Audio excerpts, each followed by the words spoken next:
Assalamualaikum warahmatullahi wabarakatuh. Selamat pagi anak-anak. Waalaikumsalam. Waalaikumsalam warahmatullahi wabarakatuh. Selamat pagi juga Ibu. Bagaimana kabar kalian hari ini? Alhamdulillah sehat, baik Ibu. Sehat Bu, alhamdulillah. Alhamdulillah ya, semoga kita tetap sehat dan dalam keadaan diberikan perlindungan oleh Allah Subhanahu wa Ta'ala di tengah pandemi virus corona saat ini. Tolong patuhi seluruh protokol kesehatan yang ada karena vaksin sudah mulai diberikan dan tampaknya kalian sangat semangat ya anak-anak. Ibu ingin kalian tetap menjaga semangat kalian hingga akhir pembelajaran pendidikan kewarganegaraan kali ini. Baiklah, untuk memulai pembelajaran kali ini, alangkah baiknya kita berdoa terlebih dahulu. Silakan kepada ketua murid untuk memimpin doa terlebih dahulu. Baik Ibu. Untuk teman-teman semua, sebelum memulai pembelajaran hari ini, marilah kita berdoa terlebih dahulu. Untuk itu doa dipersilakan.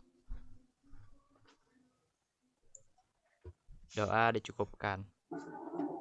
Silakan Ibu. Baik. Terima kasih Adrian yang telah memimpin doa kali ini. Baiklah anak-anak, sebelum memasuki pembelajaran, Ibu ingin memeriksa kesiapan kalian terlebih dahulu. Sebelumnya, apakah di sini ada yang tidak hadir? Hadir semua Ibu. Luar biasa ya, ternyata siswa-siswi kelas 9A rajin-rajin. Kalau begitu, sekarang silahkan untuk mengisi presensi terlebih dahulu dengan link yang telah Ibu kirim di room chat Zoom meeting kali ini. Anak-anak yang belum membuka fitur kamera, silahkan untuk dibuka ya. Apabila sudah mengisi presensi, sekarang siapkan alat tulis kalian dan buku paket kalian anak-anak. Kita mulai pembelajaran pada pertemuan kali ini. Sebelumnya, ada yang masih ingat materi minggu lalu yang telah kita bahas mengenai apa? Iya, Bu. Ya, silakan. Siapa? Saya, Asya. Minggu lalu kita membahas mengenai prinsip persatuan dalam keberagaman suku, agama, ras, dan antar golongan, Bu. Ya, benar sekali Asya. Ternyata masih ingat ya materi minggu lalu.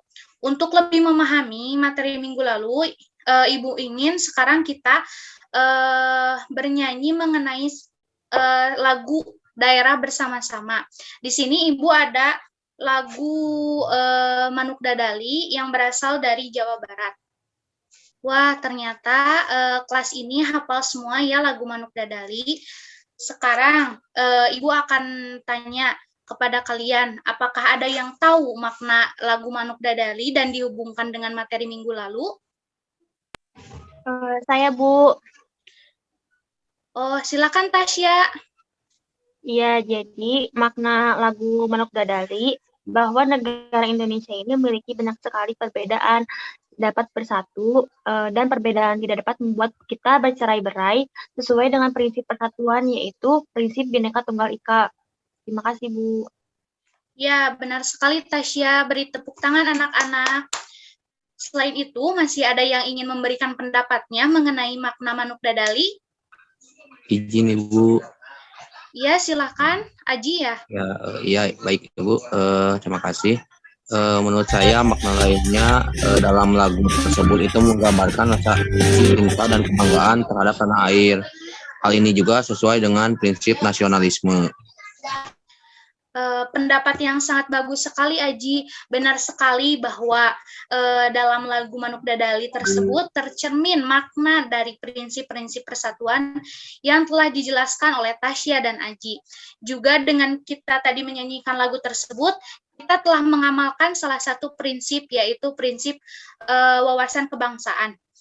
Sebelum masuk ke materi, apakah ada yang ingin ditanyakan? Saya, Bu. Ya, silahkan Alipa. Permasalahan seperti apa saja yang dapat terjadi di negara kita yang kaya akan keragaman ini, Bu? Bagus sekali pertanyaan dari Alipa. Sebelum Ibu jawab, apakah ada yang ingin menjawabnya? Saya, Bu. Ya, silahkan Adit. Permasalahan yang dapat timbul dari keberagaman seperti yang sering sekali terjadi pada saat ini adalah masalah karena perbedaan agama yang disebabkan kurang sikapnya menghargai antar umat beragama, Bu. Ya, betul sekali Adit. Untuk lebih memahami pertanyaan dari Adit, akan terjawab dengan materi yang akan kita bahas pada pertemuan kali ini mengenai permasalahan yang muncul dalam keberagaman suku, agama, ras, dan antar golongan. Sebelum itu, sebelum ke materi, Ibu akan menjelaskan mengenai kompetensi dasar, indikator, dan juga tujuan pembelajaran yang harus dicapai oleh kalian pada pertemuan kali ini. Di sini ada kompetensi dasar, yakni menganalisis prinsip persatuan dalam keberagaman suku, agama, ras, dan antar golongan, sosial, budaya, ekonomi, dan gender dalam bingkai Bhinneka Tunggal Ika. Adapun indikator yang dalam pertemuan kali ini, yang pertama ada menerapkan rasa toleransi antar agama dan kehidupan bermasyarakat, menunjukkan sikap toleransi dalam kehidupan bermasyarakat, menyebutkan faktor-faktor yang dapat menyebabkan permasalahan dalam keberagaman, menjelaskan bentuk konflik yang ada di dalam masyarakat Indonesia, dan menganalisis penyebab konflik yang ada di masyarakat. Selanjutnya, ada tujuan pembelajaran yang mana peserta didik diharapkan untuk menyebutkan faktor-faktor yang menyebabkan timbulnya permasalahan dalam keberagaman melalui metode tanya jawab, penjelasan singkat, dan sumber belajar yang ada. Yang kedua, ada siswa untuk dapat mewujudkan sikap toleransi dalam kehidupan bermasyarakat. Yang ketiga, siswa dapat menjelaskan bentuk konflik yang ada di masyarakat Indonesia. Yang keempat, ada siswa dapat menganalisis penyebab konflik yang ada di masyarakat. Dan yang terakhir, siswa dapat menerapkan rasa toleransi antar agama yang ada di masyarakat.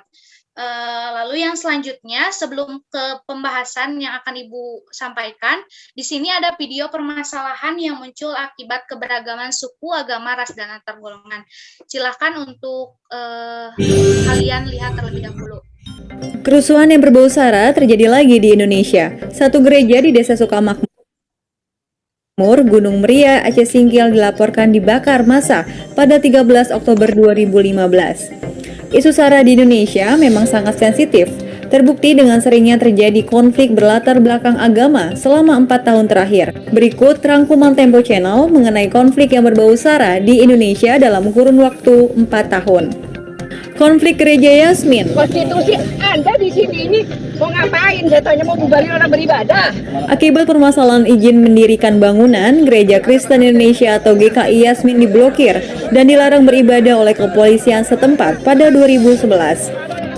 Belum selesai sampai di situ, pada tahun 2012 lalu, ratusan orang berdemo menuntut jemaat GKI Yasmin untuk tidak melakukan peribadatan di lokasi bangunan Gereja Yasmin.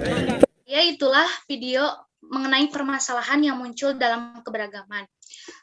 Lalu Ibu akan menjelaskan materi mengenai permasalahan yang mungkin muncul dalam keberagaman masyarakat Indonesia. Ya, selanjutnya. Di sini ada bentuk keberagaman yang ada di Indonesia.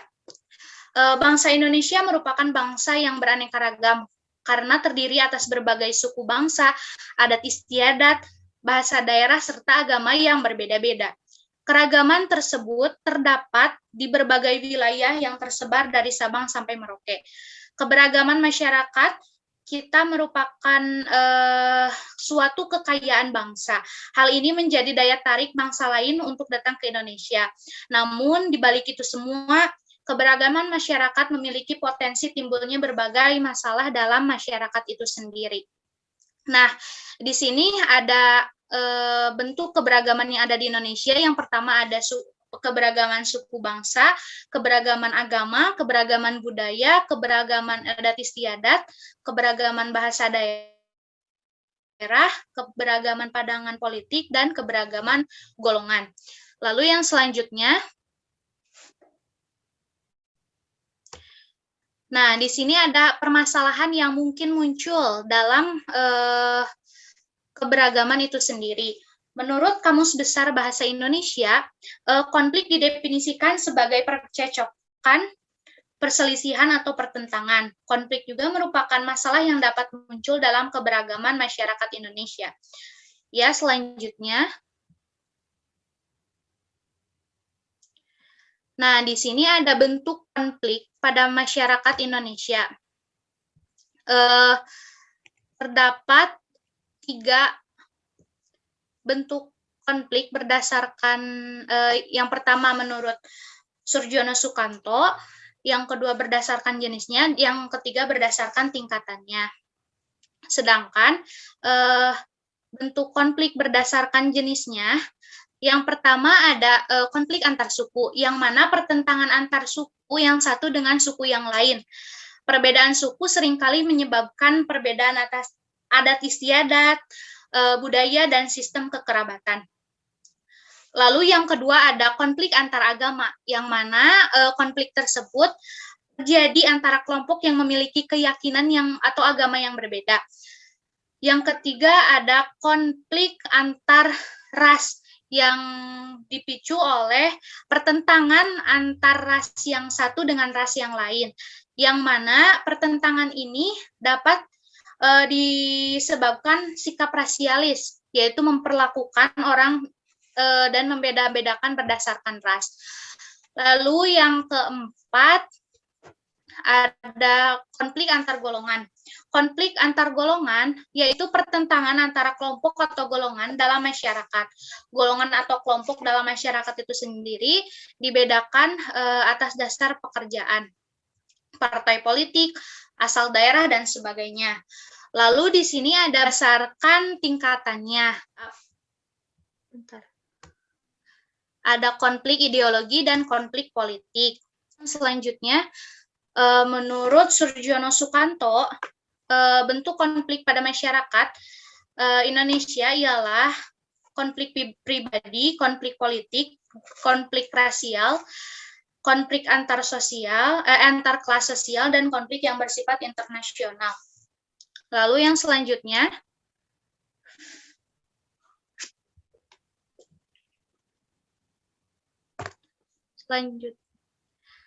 selanjutnya ada penyebab konflik di dalam masyarakat itu sendiri.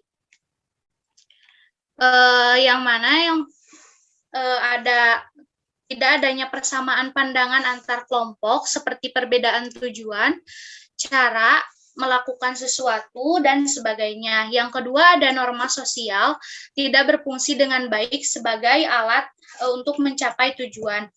Yang ketiga ada adanya pertentangan norma-norma dalam masyarakat sehingga menimbulkan kebingungan bagi masyarakat. Yang keempat, sanksi terhadap pelanggaran atas norma tidak tegas atau lemah. Yang kelima, tindakan anggota masyarakat sudah tidak lagi sesuai dengan norma yang berlaku. Lalu yang terakhir ialah terjadinya proses disasosiatif.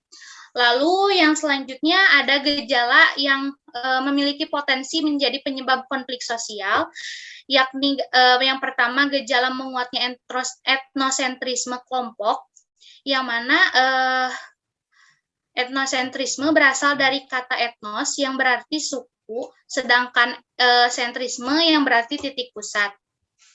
Yang kedua ada stereotip terhadap suatu kelompok, yaitu anggapan yang dimiliki terhadap suatu kelompok yang bersifat tidak baik. Yang ketiga ada hubungan penganut agama yang kurang harmonis. Sikap fanatik yang berlebihan terhadap keyakinan masing-masing dapat menimbulkan sikap tidak toleran terhadap agama lain. Lalu yang terakhir ialah hubungan antar penduduk asli dan penduduk pendatang yang kurang harmonis dapat menimbulkan berbagai masalah dalam suatu masyarakat yang beragam. Ya, selanjutnya, untuk lebih memahami materi yang telah Ibu sampaikan, Ibu akan memberikan lembar soal lembar kerja peserta didik yang mana link LKPD-nya sudah Ibu kirimkan di dalam room chat Zoom meeting kali ini. Waktunya 5 menit ya. Baik anak-anak, waktunya sudah selesai. Ibu akan lanjutkan penjelasan selanjutnya. Di sini ada akibat yang ditimbulkan oleh terjadinya konflik. Yang pertama, ada perpecahan di dalam suatu masyarakat. Jadi, dengan adanya keberagaman atau permasalahan dapat menimbulkan perpecahan di dalam masyarakat itu sendiri. Karena mementingkan akan, misalkan banyaknya suku, banyaknya agama, akan menimbulkan perpecahan dari agama yang satu dengan agama yang lain dan suku yang satu dengan suku yang lain. Lalu adanya kerugian harta benda dan korban manusia. Yang ketiga ada kehancuran nilai-nilai dan norma sosial yang ada. Yang keempat perubahan kepribadian dan yang kelima dominasi. Selanjutnya di sini Ibu ada contoh konflik keberagaman. Nah, untuk lebih jelasnya, materi mengenai permasalahan dalam keberagaman, Ibu akan mengadakan sesi diskusi yang mana Ibu akan bagi ke dalam 3 kelompok. Yang pertama, kelompok 1, Tasya, Aji, dan Alifa, materinya mengenai kasus pembakaran masjid Tolikara, Papua. Yang kelompok 2, Ahsya, Sri, dan Aditya, yaitu mengenai kasus perang sampit. Dan yang ketiga, kelompok 3 terdiri dari Yohana, Adrian, dan Sela, yang membahas mengenai kerusuhan Mei 1998. Silahkan kalian analisis kasus tersebut. Ibu beri waktu 20 menit untuk kalian berdiskusi. Sudah selesai anak-anak? Waktunya sudah habis ya. Sudah cukup waktunya. Sekarang Ibu mau kalian sebagai perwakilan kelompok dari kelompok 1 sampai kelompok 3 untuk menjelaskan mengenai hasil diskusi yang telah kalian lakukan. Baik, silakan kepada perwakilan kelompok 1 untuk memaparkan hasil diskusinya. Baik, Ibu, saya sebagai perwakilan kelompok 1 izin memaparkan hasil diskusi dari kelompok kami. Nah, mengenai kasus yang terjadi di Tolikara, Papua, kasus ini terjadi pada tanggal 17 Juli 2015. Permasalahan ini termasuk ke dalam permasalahan keberagaman agama di Indonesia. Permasalahan ini terjadi karena adanya insiden pembakaran Masjid Tolikara, Papua pada Hari Raya Idul Fitri yang disebabkan karena adanya bentrokan antara GIDI, yaitu Gereja Injil di Indonesia, dan masyarakat Muslim di Papua. Permasalahan ini dapat terjadi karena kurangnya sikap toleransi antar umat beragama di Tolikara yang mengakibatkan pelanggaran hak-hak asasi masyarakat Papua, yaitu hak dalam kebebasan beragama, hak untuk hidup, dan hak atas rasa aman. Nah, sekian Bu, terima kasih. Ya, sama-sama Tasya. Bagus sekali ya penjelasan dari perwakilan kelompok 1 yang dipaparkan oleh Tasya. Ya, benar sekali bahwa kasus pembakaran masjid di Tolikara termasuk ke dalam permasalahan konflik agama. Baik, untuk selanjutnya silakan perwakilan kelompok 2 untuk memaparkan hasil diskusinya. Ya, saya akan menjelaskan hasil diskusi dari kelompok kami mengenai kasus yang pernah terjadi di Indonesia, yaitu Perang Sampit. Permasalahan ini termasuk dalam permasalahan keberagaman suku yang ada di Indonesia, terjadi pada bulan Februari 2001 dan menimbulkan banyak sekali korban jiwa. Perang ini terjadi karena adanya pertikaian antara suku Dayak dan suku Madura. Hal ini dilatar belakangi ketika suku Madura yang menyerang Dayak pada tahun 1972, sehingga membuat suku Dayak dan pedalamannya balas dendam kepada suku Madura. Hal ini mencerminkan bahwa di Indonesia masih adanya intoleransi antar suku, terutama suku-suku yang berada di pedalaman dan jauh dari jangkauan pemerintah. Wah, Sekian Ibu, bagus. terima kasih. Ya, sama-sama. Terima kasih juga Asia yang telah mewakili kelompok 2 untuk memaparkan hasil diskusinya. Betul sekali apa yang telah dijelaskan oleh perwakilan kelompok 2, bahwasanya perang sampit merupakan konflik yang dalam bentuk keberagaman suku. Dan silakan kepada kelompok terakhir untuk memaparkan hasil diskusinya. Baik Ibu, saya izin menjelaskan untuk hasil diskusi dari kelompok kami. Jadi mengenai kasus yang pernah terjadi di Indonesia, yaitu kerusuhan Mei tahun 1998. Kerusuhan ini terjadi karena keruntuhan ekonomi dan krisis finansial Asia tahun 1997, di mana sentimen anti-Tionghoa yang sudah lama berlangsung memicu kerusuhan yang disebabkan oleh krisis ekonomi tersebut. Nah, kemudian adanya provokasi kepada masyarakat yang mengatakan bahwa etnis Tionghoa lah penyebab dari krisis moneter ini, sehingga terjadi penindasan terhadap etnis Tionghoa. Berdasarkan kasus tersebut, dapat diketahui bahwa kasus ini termasuk dalam permasalahan keberagaman ras yang ada di Indonesia, yang disebabkan karena adanya sikap diskriminatif dari para anti-Tionghoa kepada etnis Tionghoa. Terima kasih, Ibu. Baik, terima kasih Yohana yang telah mewakili perwakilan kelompok 3. Beri tepuk tangan kepada perwakilan kelompok 1, 2, dan 3 yang telah menjelaskan hasil diskusinya dengan baik dan lengkap sekali. Ibu bangga dengan kalian karena kalian bisa menganalisis suatu kasus dengan baik sekali ya anak-anak.